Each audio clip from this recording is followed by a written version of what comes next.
എത്ര കാലമായി കണ്ടിട്ട്. വരുമെന്നറിയായിരുന്നു. വരാതിരിക്കാനാവില്ലല്ലോ. വന്നല്ലേ തീരൂ. ഓഹോ, എന്നെ ഇവിടെ വരുത്തുക മാത്രമായിരുന്നോ നിന്റെ ലക്ഷ്യം? എനിക്കെന്ത് ലക്ഷ്യം? ലക്ഷ്യത്തിലേക്കുള്ള യാത്രയിൽ തെറ്റുകൾ മാത്രം ചെയ്തത് നിങ്ങളല്ലേ? നിങ്ങളുടെ ചവിട്ടേറ്റ് ഞാൻ വീണു. നിങ്ങളുടെ മകന്റെ ചവിട്ടേറ്റ് എന്റെ മകളും. നീ എന്നെ പരിഹസിക്കുകയാണ് മായേ. നീ അറിഞ്ഞുകൊണ്ടാണോ നിന്റെ മകൾ എന്റെ മകനെ വിവാഹം കഴിച്ചത്? അതെ, എന്റെ മകൾ എന്റെ മകളാണ്. കല്യാണത്തിനു മുമ്പ് അവൾ അമ്മയുടെ അനുഗ്രഹവും വാങ്ങി. പാപിയായ അമ്മയുടെ അനുഗ്രഹം. മായേ, അത് ശരിയാണോ? നീയും ഞാനും തമ്മിലുള്ള ബന്ധം വെച്ച് നോക്കുമ്പോൾ അവൾ എൻ്റെ മകളുടെ സ്ഥാനത്താണ്. അവൾ എങ്ങനെ എൻ്റെ മകനെ വിവാഹം കഴിക്കും? അവൾ എങ്ങനെ നിങ്ങളുടെ മകളാകും? അവളുമായി നിങ്ങൾക്ക് എന്ത് ബന്ധം? കിഷോറുമായി എനിക്കെന്ത് ബന്ധം? അവൻ എന്റെ മകനല്ല. മാത്രമല്ല, അവളെ അവൻ വഞ്ചിച്ചു നശിപ്പിച്ചു. അവളുടെ ചാരിത്രം പോയതോ പോട്ടെ, അവളെ അവൻ മയക്കുമരുന്നിന്റെ ലോകത്തേക്ക് കൊണ്ടുപോയി. അപ്പോഴൊക്കെ എവിടെയായിരുന്നു ഈ ബന്ധവും അതിന്റെ ശരിതെറ്റുകളും? ഭർത്താവ് മരിച്ച സമയത്ത് മകളെ അനാഥാലയത്തിലാക്കി ഞാൻ ആത്മഹത്യ ചെയ്തിരുന്നെങ്കിലോ? അങ്ങനെയാണെങ്കിൽ നിങ്ങൾ അവളെ തിരിച്ചറിയുമായിരുന്നോ? അങ്ങനെ വിചാരിച്ചാൽ മാത്രം മതി. ഒരനാഥ, ഊരും പേരും അറിയാത്തവൾ. ഇതൊക്കെ നിന്റെ പ്രതികാരമാണല്ലേ? നീ കരുതിക്കൂട്ടി എന്നോട് പക വീട്ടുകയായിരുന്നു. അതിന് നീ രവിയുടെ മകൾ അമൃതയെയും കൂടെ നിർത്തി. ഞാനല്ല പ്രതികാരം ചെയ്തത്. അല്ലെങ്കിൽ തന്നെ പ്രതികാരം ചെയ്യാൻ ഞാൻ ആരാ? പ്രതികാരം സ്വയം നടന്നുകൊള്ളും. ഈ ലോകത്ത് എല്ലാം മായ, കാണുന്നതും കേൾക്കുന്നതും. ഒരു ഉറക്കത്തിൽ എന്നതുപോലെ എല്ലാം സംഭവിക്കും. സ്വപ്നത്തിൽ കാണുന്നത് സത്യമെന്ന് കരുതിയിട്ട് എന്താ ഫലം? നിങ്ങൾക്കുള്ള പ്രതികാരം നിങ്ങൾ ഞെട്ടി ഉണരുമ്പോൾ കാണുന്ന കാഴ്ചയായിരിക്കും. എനിക്ക് നിന്റെ വേദാന്തമൊന്നും കേൾക്കണ്ട.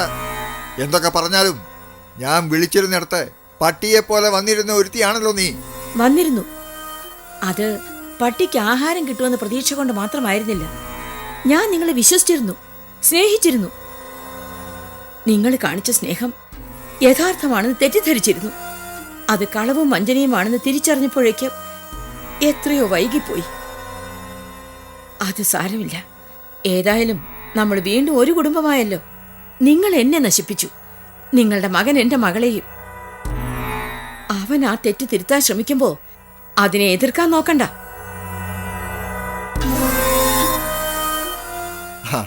അത് ശരി, അങ്ങനെയാണല്ലേ? എന്നാലേ നിന്റെ കളി അധികം പോവില്ല മോളെ. നിനക്ക് ഞാൻ കാണിച്ചു തരാം. എന്ത് കാണിച്ചു തരാൻ? എന്റെ മകൾ അവിടെ തന്നെ താമസിക്കും. അത് അവളുടെ വീടാണ്. നിങ്ങൾ അവളുടെ ഭർത്താവിന്റെ അച്ഛനും. നിങ്ങൾ വയ്യാതെ വീണുപോയാൽ അവൾ നിങ്ങളെ ശുശ്രൂഷിക്കും. എന്റെ മകളെ ഞാൻ നല്ല രീതിയിലാണ് വളർത്തിയത്. നിങ്ങളുടെ മകൻ അവളെ നശിപ്പിച്ചില്ലായിരുന്നെങ്കിൽ അവൾ ഇന്ന് വളരെ നല്ല നിലയിൽ കഴിഞ്ഞേനെ. അത് പോട്ടെ. മേലിലിങ്ങനെ ഭീഷണിയുമായി ഈ വീടിന്റെ പടി കയറരുത്. ചെവിക്കൊന്നുള്ളിക്കോ, എന്നെ ഞാൻ കാണിച്ചു തരാൻ വേണ്ടി.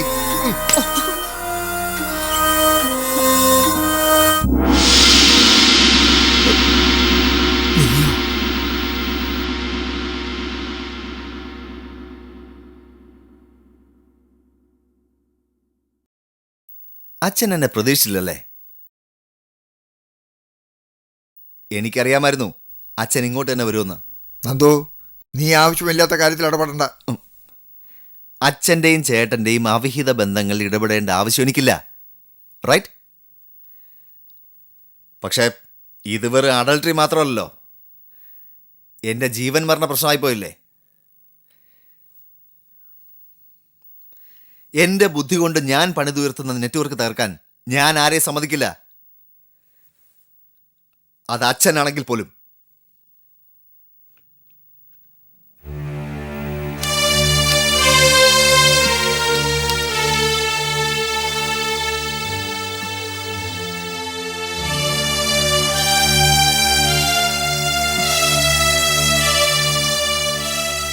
എനിക്ക് സന്തോഷമായി. ഞാൻ പറഞ്ഞില്ലേ മുതലാളി, പ്രതികാരം ചെയ്യുന്നത് വ്യക്തിയല്ല, കാലമാണ്.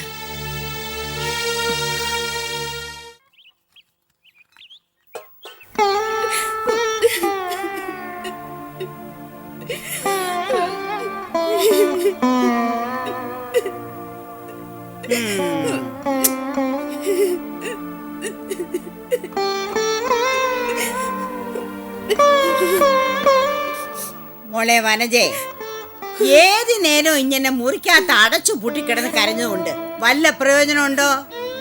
ദേ, നിനക്കും പ്രയാസം, കാണുന്ന ഞങ്ങൾക്കും പ്രയാസം. എഴുന്നേറ്റ് പോയി അടുക്കള ജോലിയിൽ നിന്റെ അമ്മയെ സഹായിക്ക്. നമ്മൾ എന്തെങ്കിലും ജോലി ചെയ്തോണ്ടിരുന്ന വിഷമം മറക്കും. ഇങ്ങനെ തനിച്ചു കിടന്ന വിഷമം കൂടുകയേ ഉള്ളൂ. ഞാൻ ആറ്റിച്ചാടി ചത്തേനെ, നിങ്ങളുടെ എല്ലാവരുടെ ശല്യം ഒഴിഞ്ഞേനെ.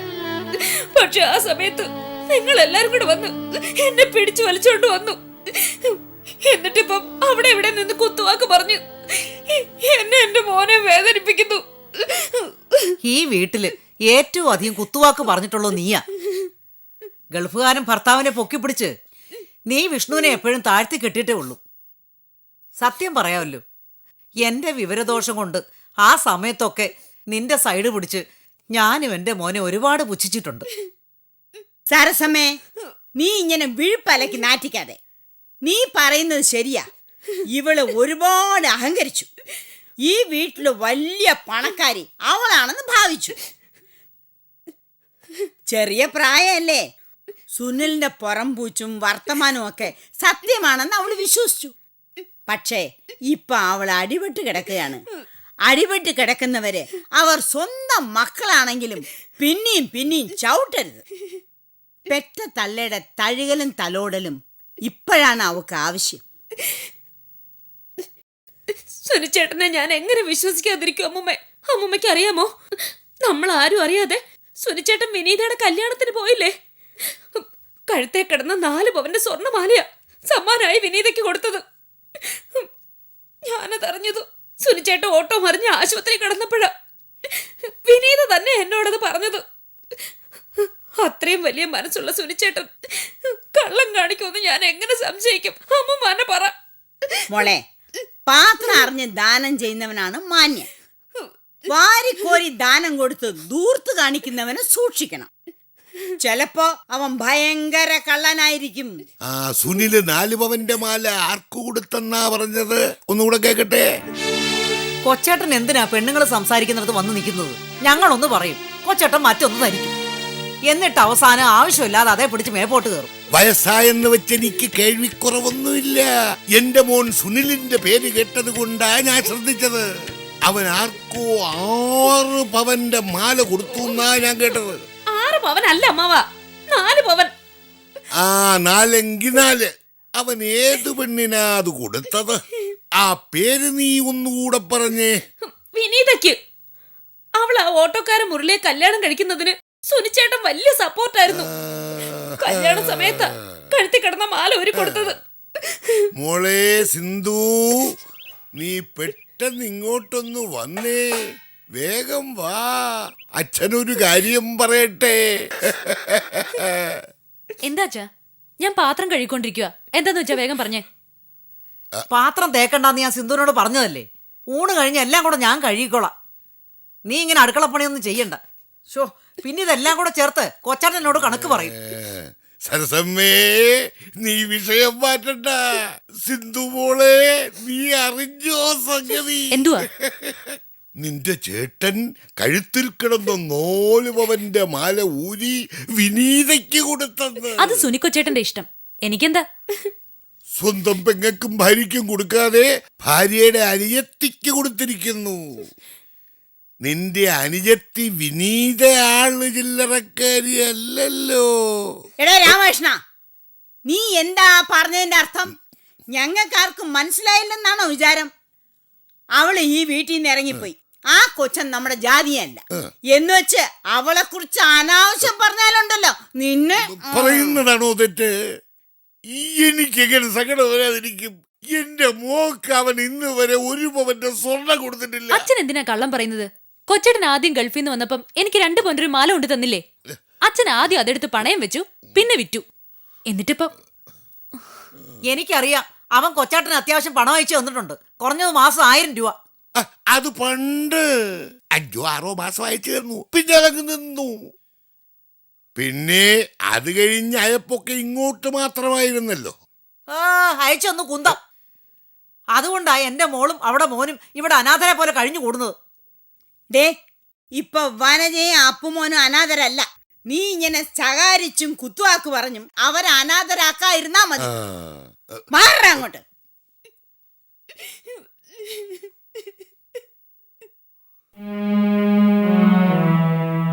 അച്ഛാ, എന്താ അച്ഛാ, സുഖല്ലേ? പിന്നെ അച്ഛന് നല്ല സുഖമല്ലേ? ഇനി അഥവാ കുറവുണ്ടെങ്കിൽ മകനും മരുമകളും ഉണ്ടല്ലോ സൂചിപ്പിക്കാൻ. ഞാൻ നിന്നോട് സംസാരിച്ചില്ല. അച്ഛനോട് സംസാരിക്കുമ്പോ നീ ഇടപെടണ്ട. ഇടപെടാതെ പറ്റില്ലല്ലോ സഹോദര. കാരണം ഇതെന്റെ ഉത്തരവാദിത്തമായി പോയി. അച്ഛന്റെ ബിസിനസ്സും കാര്യങ്ങളും ഞാനാണല്ലോ നോക്കി നടത്തുന്നത്. എന്റെ ചോരയും നീരുവാണല്ലോ നീ ഉൾപ്പെടെ ഇവിടെ എല്ലാരും ആസ്വദിക്കുന്നത്. നന്ദുവിന്റെ സംസാരം കേൾക്കാൻ നല്ല രസമുണ്ട്. കൊച്ചു കുട്ടികൾ പറയുന്ന പോലെയാ. കേട്ടാ തോന്നും നന്ദു അച്ഛന്റെയും ചേട്ടന്റെയും മുത്തശ്ശനാണെന്ന്. അല്ല, പോറ്റി വളർത്തി അച്ഛനെ ഒരു നിലയിലാക്കിയത് നന്ദു ആണല്ലോ. കിഷോറെ, നിന്റെ ഭാര്യ ആവശ്യമില്ലാത്ത കാര്യത്തിൽ ഇടപെടുന്ന എനിക്കിഷ്ടമല്ല. എനിക്ക് നിന്റെ ഇഷ്ടം നോക്കേണ്ട കാര്യമൊന്നുമില്ല. ആ അച്ഛാ, അച്ഛന് ഗ്രീൻ ടീ. എനിക്ക് പാലൊഴിച്ച ചായ പതിവ്. അത് നിർത്താറായില്ലേ? ഡോക്ടർമാരൊക്കെ പ്രത്യേകം പറയുന്നുണ്ട് അത് പാടില്ലാന്ന്. വയസ്സ് 70 കഴിഞ്ഞില്ലേ? ഇനിയിപ്പൊ പാലധികം പാടില്ല. അത് നീയാണോ തീരുമാനിക്കുന്നത്? നീ എന്ന് വിളിക്കാൻ മാത്രം നിനക്ക് എന്ത് അധികാരമായി ഈ വീട്ടില്? അച്ഛൻ കേട്ടോ, എങ്ങാണ്ടെന്ന് കേറി വന്ന ഇവളെന്നെ നീന്ന് വിളിക്കുന്നു. എന്റെ അധികാരം എന്താണെന്ന് ചോദിക്കാൻ മാത്രം ഇവളാരാ? ഇവളെ ഇറക്കി വിടാൻ അച്ഛൻ എന്താ എത്ര പ്രയാസം? നീ എന്ന് വിളിക്കുന്നത് ഞാൻ നിന്റെ ചേട്ടത്തി ആയതുകൊണ്ടാ. ചേട്ടന്റെ ഭാര്യയ്ക്ക് അമ്മയുടെ സ്ഥാനം അറിയാവോ? നിനക്ക് അമ്മയുടെ വില എന്താന്ന് അറിയാവോന്ന് എനിക്കറിയില്ല. ഇല്ലെങ്കിലും സാരമില്ല, ഞാൻ പഠിപ്പിച്ചു തരാം. എന്റെ അമ്മയാവാൻ നീ ശ്രമിക്കണ്ട. അതിന് നീ എന്റെ അച്ഛനല്ലോ ചേട്ടനെയാണല്ലോ കെട്ടിയിരിക്കുന്നത്. ഗുരുത്വദോഷം പറയുന്നോടാ വിവരദോഷി. ഒട്ടിച്ച് നിന്റെ കരണം പൊട്ടിക്കും. എടി നിന്നെ ഞാൻ. വേണ്ട, അവള് തല്ലിയ നീ കൊള്ളണം. അതാ എന്റെ മര്യാദ. ആ, അച്ഛന് രാത്രി കഞ്ഞി പോരെ? സൂചി ഗോതമ്പ് ഞാൻ വാങ്ങിപ്പിച്ചിട്ടുണ്ട്, അതിന്റെ കഞ്ഞി തരാം. പിന്നെ കുറച്ച് സാലഡും. അതൊന്നും നീ നോക്കണ്ട. എന്ന് പറഞ്ഞാലൊന്നും ഒരു രക്ഷയില്ല. എന്റെ ചുമതല എനിക്ക് ചെയ്തല്ലേ പറ്റൂ. അല്ല, കിഷോറിന് കുളിക്കണ്ടേ? എന്തിനാ ഇവിടെ കിടന്ന് കറങ്ങുന്നേ? പോയി കുളിക്ക്. ഞാൻ അച്ഛനോടൊരു കാര്യം ചോദിക്കാൻ വന്നതാ. എനിക്ക് ഒരു വണ്ടി വേണം. എന്റെ പഴയ വണ്ടി ഇവൻ കൊടുത്തു. ഇപ്പോ എനിക്ക് ഇവക്കും പുറത്തു പോകണമെങ്കിൽ. അതിനിപ്പോ ഇത്രയ്ക്ക് ചോദിക്കാൻ എന്താ? ലാൻസർ കിടപ്പുണ്ടല്ലോ മുറ്റത്ത്, അതങ്ങ് എടുത്താ പോരെ? അത് എന്റെ വണ്ടിയാ. ഓ, കിഷോർ ജനിച്ചിട്ടാണല്ലോ നീ ജനിച്ചത്. അതുകൊണ്ട് ആ വണ്ടി കിഷോർ എടുത്തിട്ട് ഒഴിവുണ്ടെങ്കിൽ നീ എടുത്താ മതി. പറഞ്ഞത് മനസ്സിലായില്ലേ?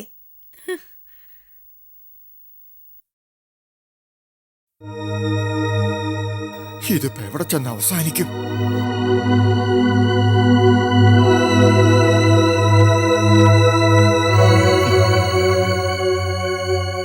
കെട്ടിലമ്മ ചാടിയാൽ കൊട്ടിലമ്പലം വരെ